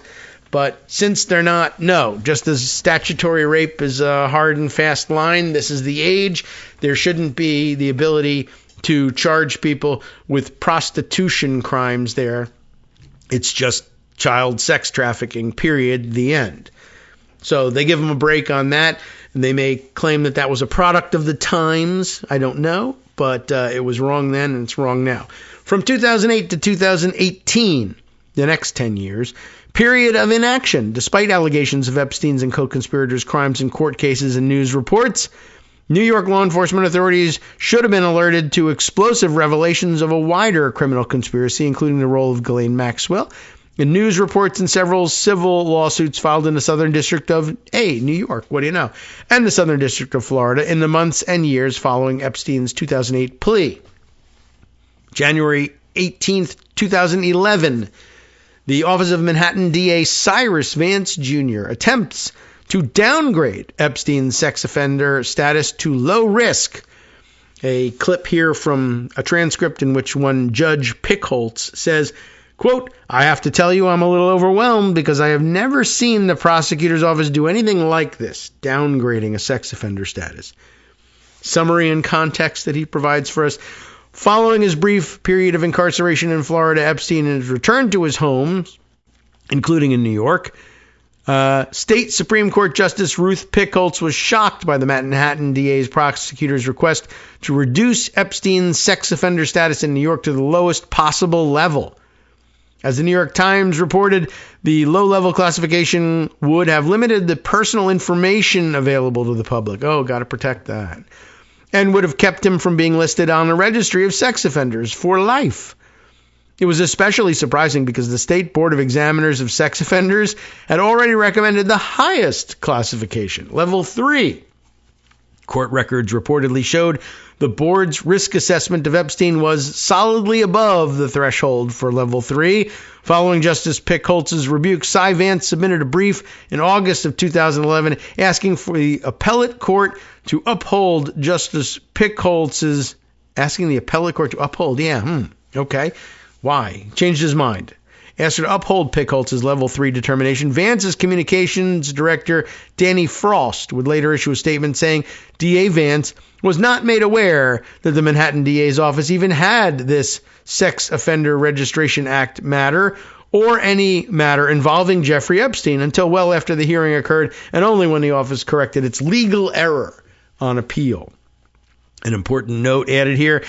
There is a dispute whether Epstein was required by the court as a level 3 sex offender to check in every 90 days with the NYPD. Epstein did not do so. In July of 2019, NYPD publicly defended its decision not to require Epstein to make those check-ins on the ground that Epstein changed his residence to the Virgin Islands before his first legally mandated check-in. Documents released in the DOJ files indicate Epstein's attorneys had obtained that view from NYPD, and their letters to various NYPD authorities restated that understanding in an undated, though likely 2010, communication. Epstein's daily calendar and schedules, now public, would indicate if he stayed in New York for longer than 9 days at a time, which this understanding to not perform the regular check-ins required.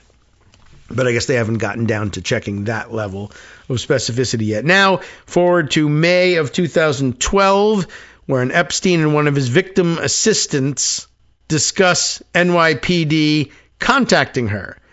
The name of the person is redacted here, but she apparently asks, "Is something going on that I should know about? I have NYPD detectives looking me up and contacting me on social networks. Nothing specific. I'm just suspicious." And Epstein tells her, "Nothing I know about at all. Many diplomats coming to see me. Could be reasons, nothing sex related." Okay. They're asking you as a victim of my sexual predations about, there are diplomats coming and they want to know about security. Summary and context. A victim who became an assistant to Epstein, her identity since redacted, emailed Epstein reporting that NYPD detectives were researching and contacting her. The next day, he responds, it didn't necessarily mean NYPD was on to him for sex-related matters. I think we figured that out, actually. December 6th, 2018, the FBI opens a case on Epstein with the Southern District of New York, aided by NYPD and the FBI's Child Exploitation Human Trafficking Task Force. On 12/06/2018, FBI New York initiated a case after the SDNY contacted the FBI in New York regarding several victims that had been sexually abused by Jeffrey Epstein in the mid-2000s. All right, I'm starting to see that this is going to drag on for quite some time. And I think we'll just have to return to the stand-down order question at some point in the future, and I will see if I can find, we really need the narrative version of this. Although this is great background, I'm going to review it so that we know everything we can when we go into reading the narrative version of this perhaps later on. I think our time is perhaps better spent on a couple of other stories, some shorter than others.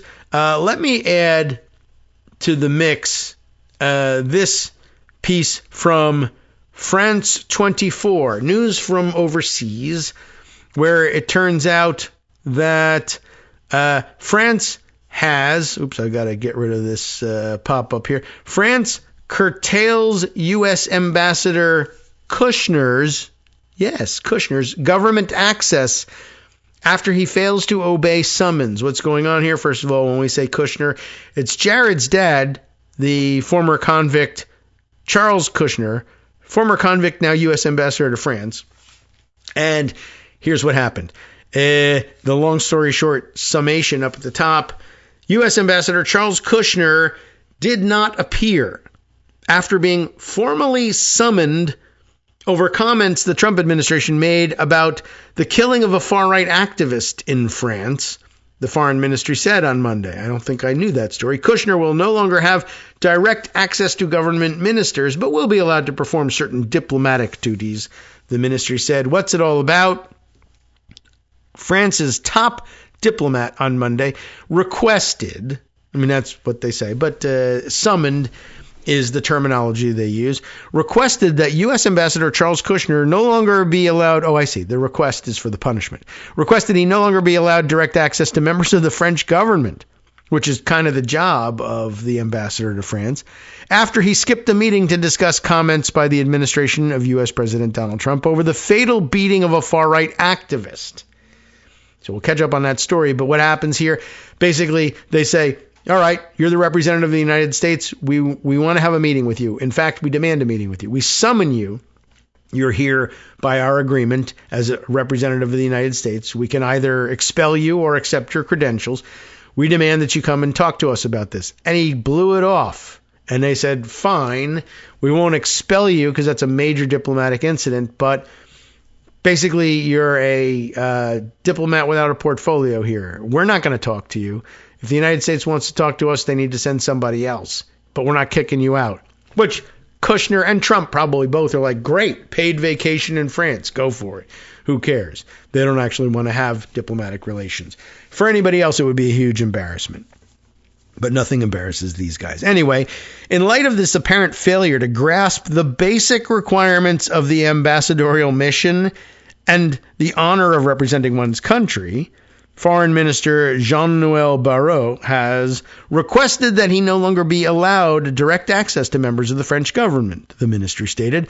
Kushner will no longer have access to government ministers, but would be permitted to continue his diplomatic duties and have certain exchanges with officials, the ministry said, following the publication by the U.S. Embassy of comments on a tragedy that occurred in France, thank you, and concerns only our national public debate, which we refuse to allow to be exploited. Ambassador Charles Kushner was summoned today to the ministry. He didn't show up, a diplomatic source told Reuters. The ambassador, whose son Jared is married to Trump's daughter Ivanka, about which friends are privately appalled, by the way, sent a senior official from the embassy in his place, citing personal commitments, a source told AFP. The ministry, however, left the door open for reconciliation.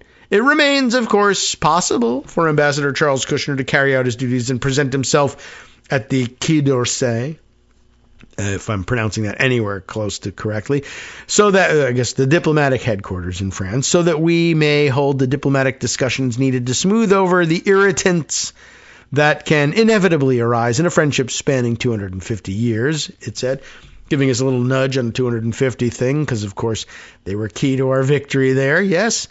The feud erupted over comments made by members of the Trump administration about the death of a right-wing activist following a violent riot in Lyon on February 14th. Oh, Valentine's Day. Quentin Deronk, 23, died from head injuries following clashes between far-right and hard-left supporters on the sidelines of a demonstration against a politician from the left-wing France Unbowed Party, LFI in their abbreviation, in this southeastern city. 6 men suspected of involvement in a fatal assault have been handed preliminary charges over the killing, while a parliamentary assistant to an LFI lawmaker has been charged with complicity. The administration of U.S. President Donald Trump condemned the role of, quote, violent radical leftism in the case. Sarah Rogers, the U.S. State Department Undersecretary for Public Diplomacy, said Dworkin's killing showed why we treat political violence, terrorism, so harshly. Once you decide to kill people for their opinions instead of persuade them, you've opted out of civilization, she wrote on Twitter. The U.S. Embassy in France and the U.S. State Department's Bureau of Counterterrorism said they were monitoring the case, warning on Twitter that violent radical leftism is on the rise and should be treated as a public safety threat. Analysts and others have been quick to point out that far-right groups have long perpetrated the majority of politically motivated violence, with Muslims, immigrants, and Jews, as well as left-wing opponents, often targeted. Sociologist Isabelle Sommier stressed that of the 57 deaths linked to violence between political groups recorded between 1986 and 2017, the radical right has been responsible for all but 5. That was 57 deaths. And all but 5 of them, 52 out of the 57, the radical right responsible. France's foreign minister responded by saying he vehemently rejected U.S. attempts to leverage the tragedy for political ends and said he would be summoning the U.S. ambassador. We are going to summon. I was going to do it in a French accent. Not really, but I could. We are. But they at the time said, we are going to summon the United States ambassador to France since the U.S. Embassy in France, I'm going to go back and forth in between, commented on this tragedy, which concerns the national community. Barrot told the local media on Sunday. Basically, they were saying, this is a domestic issue, and for you to leverage it and to try to use it to force us to adopt your policy of defining anything connected with the left and involving violence or rhetoric, calling it terrorism, like we do here. Oh, you're protesting against ICE, you're a terrorist. Well, if you were involved in this altercation, which resulted in a death, that's easier at least to point to and say terrorism. There was a death involved. But basically trying to force the French into, if they won't adopt it, then framing for an American audience political violence in France in American terms. And they just were basically saying, you need to come in here and discuss how you're not supposed to be interfering in our domestic political affairs. We reject any instrumentalization. Is that right? Instrumentalization, yes, of this tragedy, which has plunged a French family into mourning for political ends, Barrot said. We have no lessons to learn, particularly on the issue of violence, from the international reactionary movement. Ooh, well, I think they meant Trump by that one. A rally in support of Dworkin drew some 3,200 people to the streets of Lyon on Saturday, some wearing white nationalist symbols. French authorities said they were opening an investigation into reports that members of the crowd performed Nazi salutes. They investigate that stuff there. They were occupied by them. They didn't like that very much. French President Emmanuel Macron is holding a meeting on Tuesday to discuss violent action groups in the wake of Dworkin's death, which has ignited tensions between the political left and the right. And they don't really want Kushner or any other American interfering in, I guess. Okay. I just wanted to put that one on the radar. I don't know how important that will be long term, but I thought it was of some interest. Let me add this in the closing minutes of today's show, if I can open it up from the Daily Beast. Trump's own officials go public to debunk his bizarre Greenland flex. You remember that one? Well, we have some additional news for you on that front. Who's the writer of this piece? Owen Palmer has reported this, and here's the rundown in a few minutes we've got left. The Pentagon has not received any orders, it turns out, you'll be surprised to learn, to send a U.S. hospital ship to Greenland, despite Donald Trump bizarrely claiming one is, quote, on its way. The 79-year-old president drew ridicule after posting on Truth Social on Saturday that the U.S. is going to send a great hospital boat to Greenland to take care of the many people who are sick and not being taken care of there. He's very concerned about all of them. According to the, adding to the confusion, the post came shortly after the Danish military announced that a U.S. sailor was receiving urgent medical treatment in a Greenland hospital, by the way, after being evacuated from a nuclear-powered submarine that had been forced to surface off the coast of the island. As noted by the Wall Street Journal, the U.S. Navy has 2 hospital ships. They do. The Comfort and the Mercy, as you know, both currently in a shipyard in Mobile, Alabama, as you know, and have not received any deployment orders. Not that that would make any difference. I don't think they could deploy even if they wanted to. In fact, the Comfort is undergoing repairs that are not expected to be completed until April. And the Mercy is also out of service for months, as it is in the middle of a 1-year maintenance period that began last July.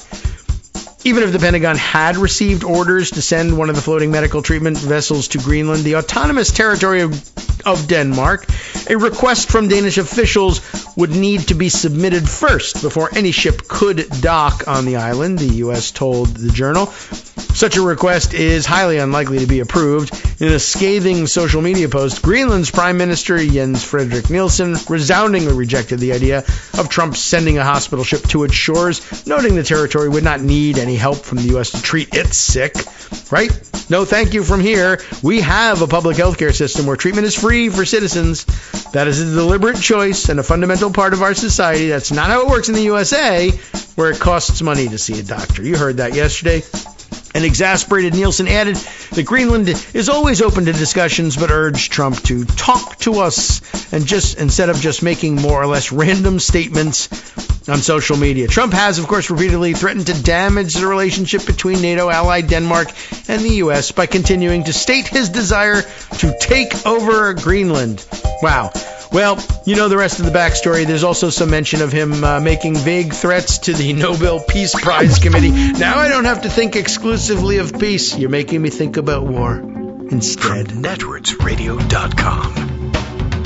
You have been listening to Kagro in the Morning with David Waldman. All right, time now to hand things over to Justice Putnam for the West Coast Cookbook and Speakeasy. Let's see what's up on top of the list. Oh, yeah, this we really needed to get to. Thankfully, he will. We'll talk about it tomorrow. Eileen Cannon is still trying really hard to erase Jack Smith's espionage report on Trump by any means necessary. Listen in for more on that next. We'll return tomorrow.